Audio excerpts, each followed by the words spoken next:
Hello world, welcome to WFHR's Rapids Report, proudly brought to you by Crockett Septic.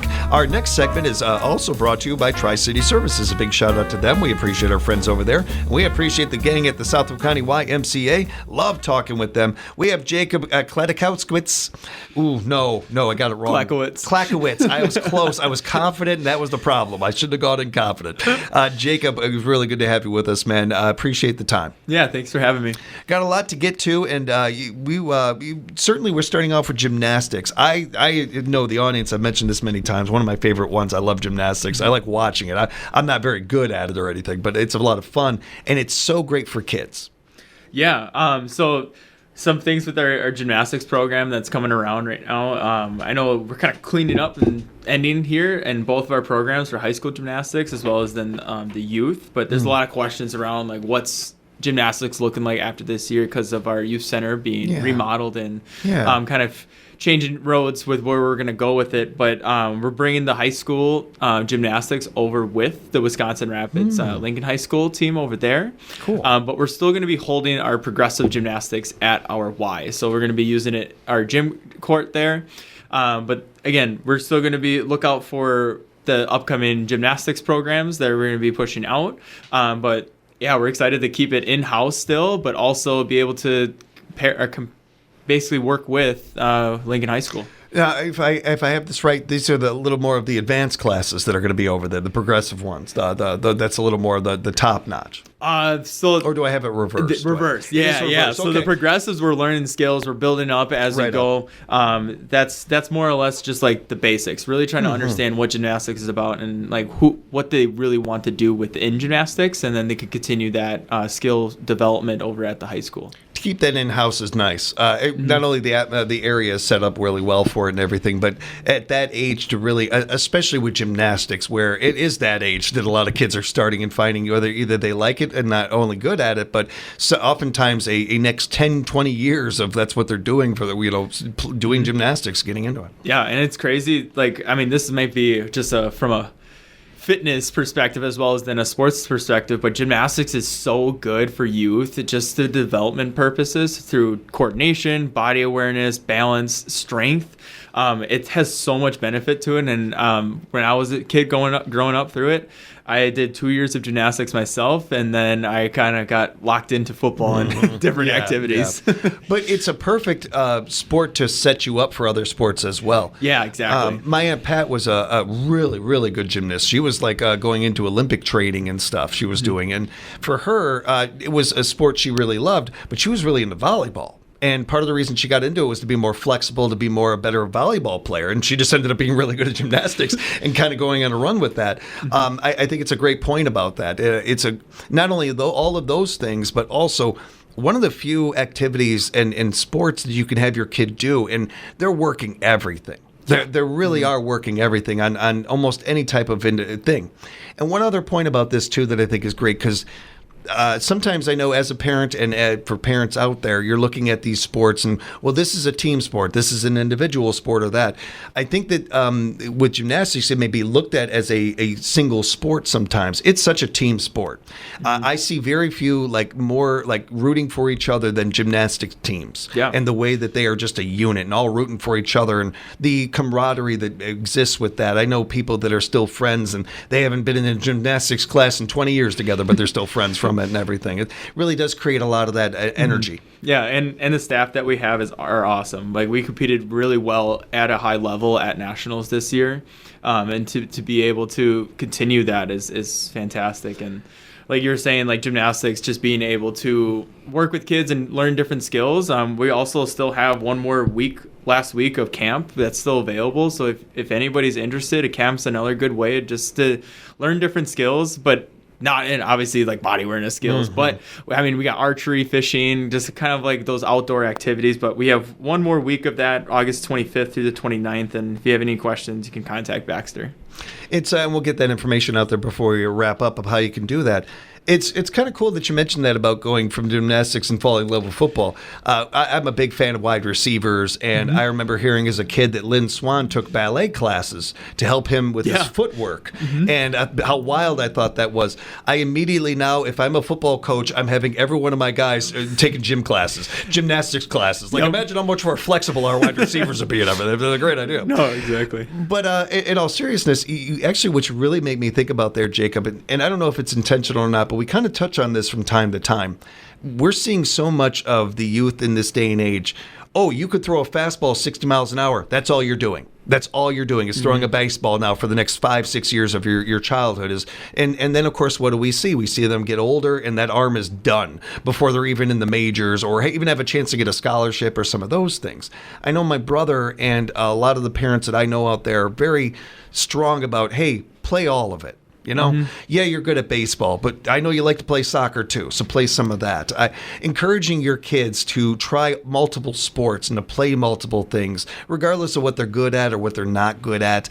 Remembering that this is so much about them getting exercise, them having fun, meeting new people. And yeah, if they're great at a sport as dads, we love that. Yes, I'm not going to deny that. But it's also not the big, it's not about us. It's not about that. No, there's tremendous value when it comes to dipping in your toes into different activities and different sports, especially in the youth. Like, you don't know who's going to be good at what and who's going to be bad at what, but it doesn't matter. The good and the bad still develops that child into the athlete that they're going to be. And whether that's hand-eye coordination through throwing a baseball, or if it's body awareness doing gymnastics, if it's speed from doing track and field, or even soccer, learning how to be agile and maneuver yourself. Like, those are all important tools, not only in just sports, but just daily activity and functional life. There are a few jobs, I think, that when you're young that are available at times, but are also are opportunities to be in shape. and I don't know about other people. I know when I was in my late teens, my 20s, that was a big deal to me, fitness, staying in shape, and all those things. And I had jobs, so I didn't really think about being a lifeguard. But when we're talking about being a lifeguard or CPR certified course, some of the courses that we're going to get into here and everything, there are a few things where I'm like, well, yeah, you have to be in shape for these, pretty, good shape at least. And that's not a bad thing. Like, at that age, that's something you may want an excuse to do. Like, oh, well, I got to be in shape. I'm a lifeguard or something. Yeah. As we're wrapping up summer, it's never a bad idea to touch on this for next year or just in the future in general. Yeah. And so lifeguarding and CPR certification courses. Let's get into that a little. For sure. I mean, when you talk about lifeguarding and what you need to be fit for, you do need to pass a swim test when you're trying to become a lifeguard. But what we're really trying to make available for everybody is to have the opportunity to become a lifeguard. And how we're doing that is we're having free classes for people to come in and be able to develop those skills specifically to the swim test so you can pass it. But we also really have financial support for those lifeguards who are looking for that certification. So just by simply reaching out to us, we can get you set up in that lifeguard certification. But it comes with a lot of different skills, right? It's being able to, one, handle a chaotic situation under pressure. That is a really good skill to have when you're trying to do any type of job.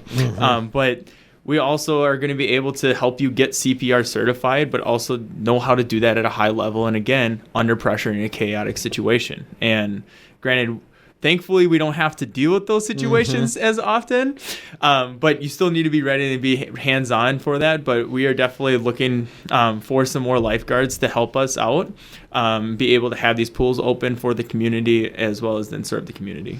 Yeah, it's a job that there's not many positions, especially for young people, that can set you up for so many future jobs, regardless of what industry you go into. I like that a lot about the lifeguarding. And also a great way of impacting your community, of being there for your community. That is something that I hear overwhelmingly from young people these days, is that they want a job, but they want to make a difference. They don't want to just work 9 to 5 at a not to say factory work doesn't make a difference or anything like that, but to some people that may have not done that, they may not realize.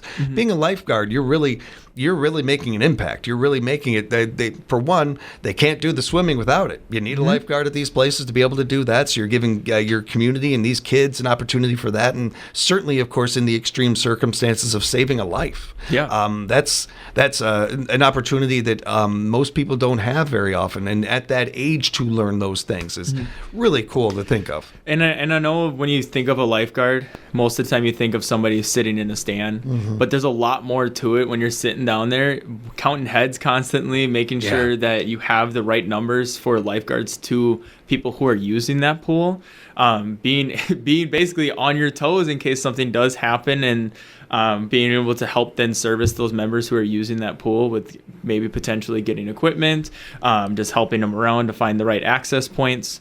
But there's a lot more to than just lifeguarding. But if you are someone that is a little bit more introverted, lifeguarding could be your safe hold. Yeah, you do sit on the chair for a while and you can kind of get used to this by yourself. But again, just there's a lot more to lifeguarding than there is, and it's really beneficial when you look forward to it. And you're getting other some positions. sun. You're getting some sun. You're outside. All of those things. With the CPR certification courses, I have to bring up something a topic that I do whenever I have an opportunity to. I think that this is something that I don't know. There's many things in the world that I can say, well, everybody should know this. Yeah. But everybody should know this. There is no downside to every single American, every citizen on the planet knowing how to do CPR and those things. And I bring it up also because this isn't rocket science. Like, I'm not saying that it's light, I don't put lightness on it at all or anything, but I want people to realize that everybody can learn this. Everybody can pick this skill up, and there's no downside to learning it. No, if not you at never all. use it, great. That's awesome. But boy, it's good to know in the back of the brain if you do need it. Exactly, and that's why our CPR courses are now open to the public.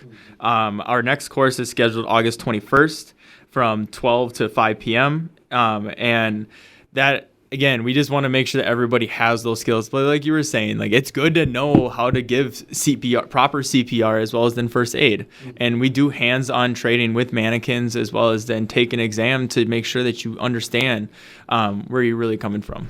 I like TVs and movies. I think they're great. Very seldom, if ever, if you've seen a TV or a movie show, they really get this right. I think also for some people, well, it seems simple. I know how to. No, you don't. No, you need to be taught by a professional. You do not want to attempt this on a fly. This is something you want to know and learn. And I one other thing about this that I don't get a chance to touch on when the topic does come up, the comfort that you have with this.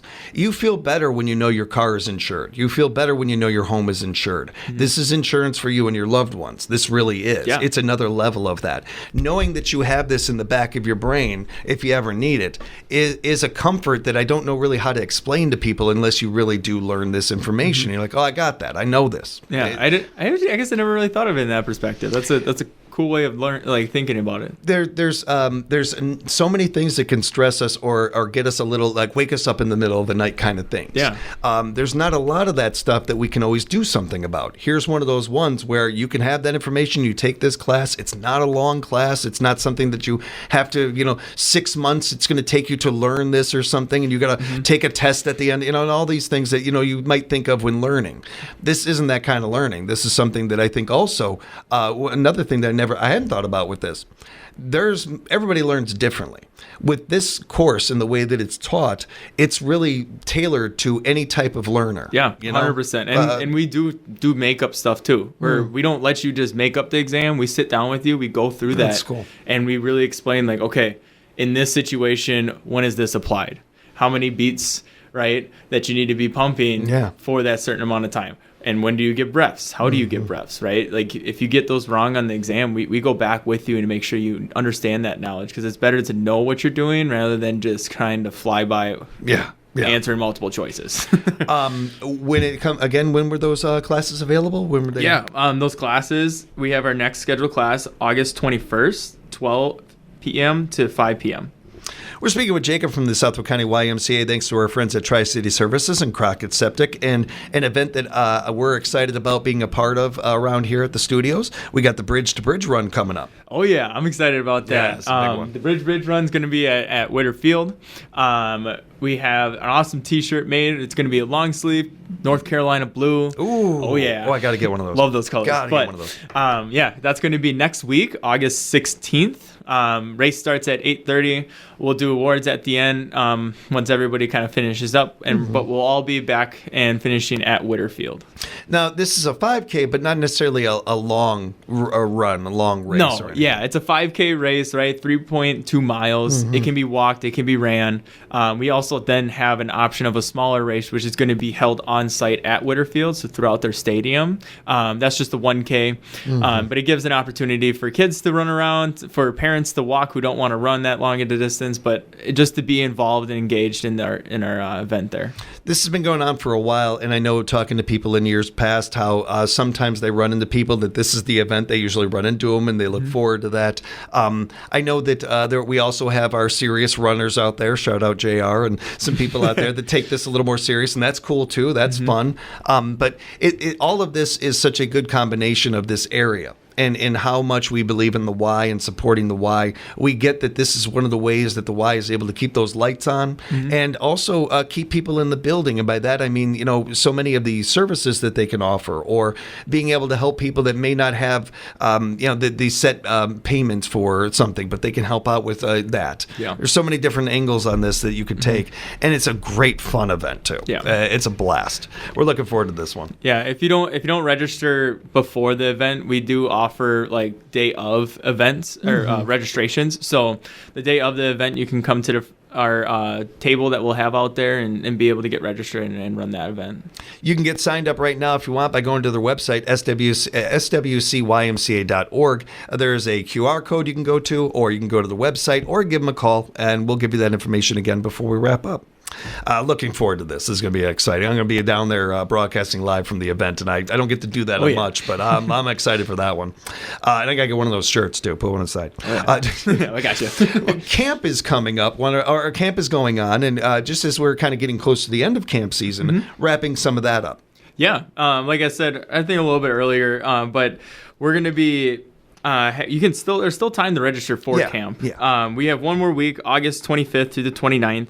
If you're interested in just getting a last hoorah with the friends for your kids, or just so they can get that experience or taste for it for next year, feel free to reach out to Baxter for more information about it. I can leave his phone number here at 715-818-6010. But yeah, if you have any questions, feel free to reach out to him. Yeah, and again, I think you've made a great point there about even if they just take in a day or two or some, maybe get an idea if they want to do it completely next year or something. Yeah. It's a really good idea. I just wanted to touch on a couple of things real quick, as long as I got the Y in the studio with us. You got swim lessons coming, or swim lessons that we want to remind everybody about as well. Yeah, we got some swim lessons starting up September 8th.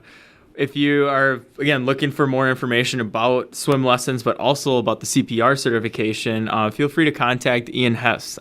His phone number is 715-818-6014, but those are still available for kids to jump in and learn some skills when it comes to swimming. Good time of year to learn it too. Getting ready for the fall season and everything, the kids get a little bit out there a little bit more, and certainly the confidence that a kid has once they learn to swim. Anytime we can build kids up like that, that's fantastic, along with, of course, the safety feelings and the comfort that you have of knowing your kid can swim, and just fun. It's fun. I love swimming. God, I love swimming. Exactly. I want to take swim lessons just so I have an excuse to swim. I never get myself out there otherwise.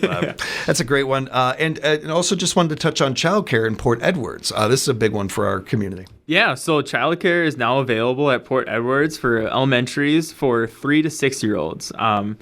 With that being said, at that childcare, the children will learn to explore, create, and connect while developing skills and the values that will stick with them for life. So lunch and snacks going to be provided. There's going to be some state assistance available.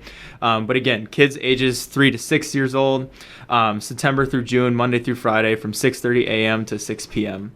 If you have any questions, you can reach out to Tracy, our child care senior director there, at 715-818-6018.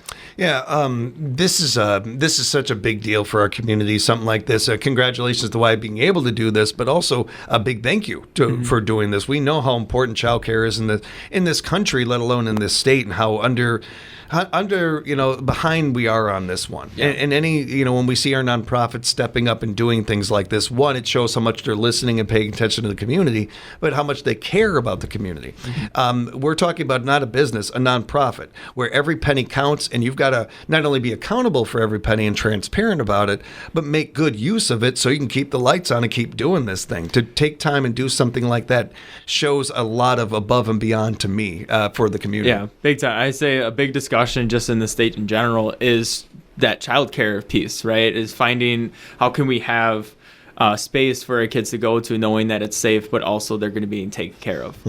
So we're really happy and proud to be able to provide those opportunities, even at our Wisconsin Rapids branch too. But then again, now over at Port Edwards Elementary. So please reach out to us if you are in need of some childcare. We try really making it affordable for everybody. And we appreciate that. And as a wrap up, Jacob, we get to wrap up talking football. We love football around here. Let's do it. Let's get into that. And a really cool collaboration that's going on that I don't know if enough people know about. Yeah, so we're really excited to be able to collaborate with the city of Wisconsin Rapids. This is for our flag football program, so we're going to have a lot more kids, a lot more teams. We're going to have some sick T-shirts, but that's going to be starting September 8th. And like, you think about it, that's 31 days away. Yeah, that is very right around the corner. And the football season starts pretty soon too, 4 weeks. Real season starts. Yeah, I'm so pumped for this. But yeah, if you have any questions, you can either reach out to myself or Baxter at 715-818-6010. But yeah, we're really excited to be able to collaborate with the city here, where we can have multiple fields, but also, again, a larger space and a larger competition space for kids to compete at. The way that the rise of football since I was a kid to now is really cool to see, and how many kids get into it. It certainly makes sense for the city and you guys to collaborate on that regard, and being able to expand this a little bit more, get more kids involved and all of that. But the essence of football is really on these levels. Like, I love the pro game. I'm going to be all glued to Saturday college football and everything. I love it. Oh, yeah. But I love high school and kids playing football, and it's such it's the ultimate team sport to me. It's the ultimate, like, no matter how good your quarterback is or how good your receiver is, if they're not on the same page, it don't matter. Like, things like that you learn at a young age, working with somebody else. And then in this situation, a lot of times, a kid from this school and a kid from this school learning too, that may have not met or played on a field together until high school or something. That's really cool. It's great for these kids to learn those skills, to be able to do that, along with, of course, playing a game that they love and is hugely popular.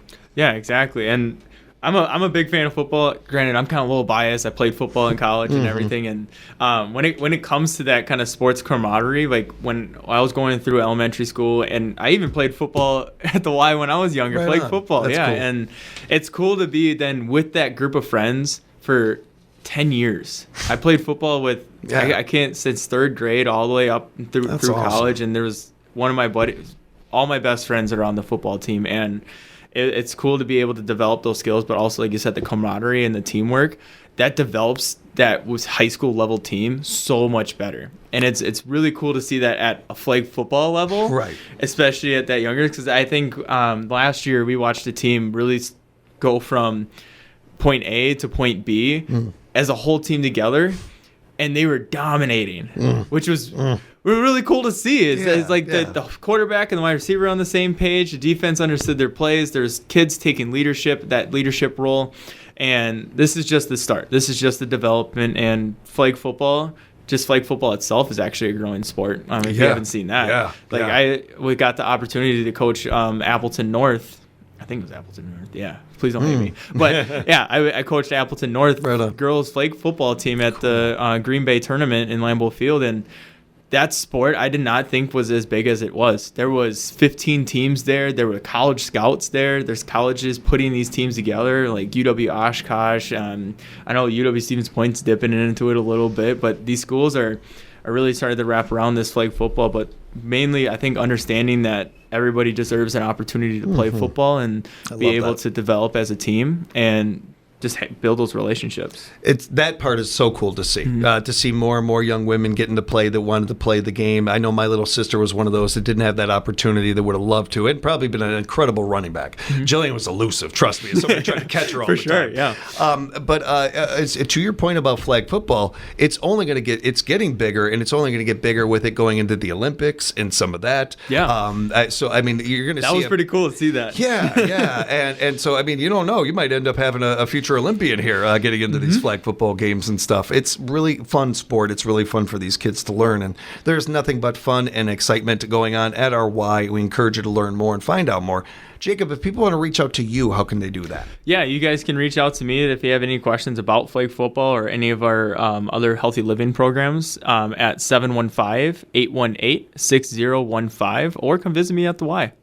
And keep in mind, you can find out information about all these things, and we've only scratched the surface about what's going on at the Y. Find out more by going to their website, swcymca.org. Be sure to follow them on social media as well. Share their posts on your page. You just never know who might see it otherwise. Spread the word about these great events. We'll meet you at the Bridge to Bridge. It's going to be a lot of fun. Looking forward to it, and looking forward to hanging out again soon, Jacob. Thanks for the time. Yeah, thank you very much. I want to say a big thank you to, of course, Crockett Septic and Tri-City Services sponsoring the segment. Greatly appreciate them and all of you for joining us for another edition of WFHR's Rapids Report.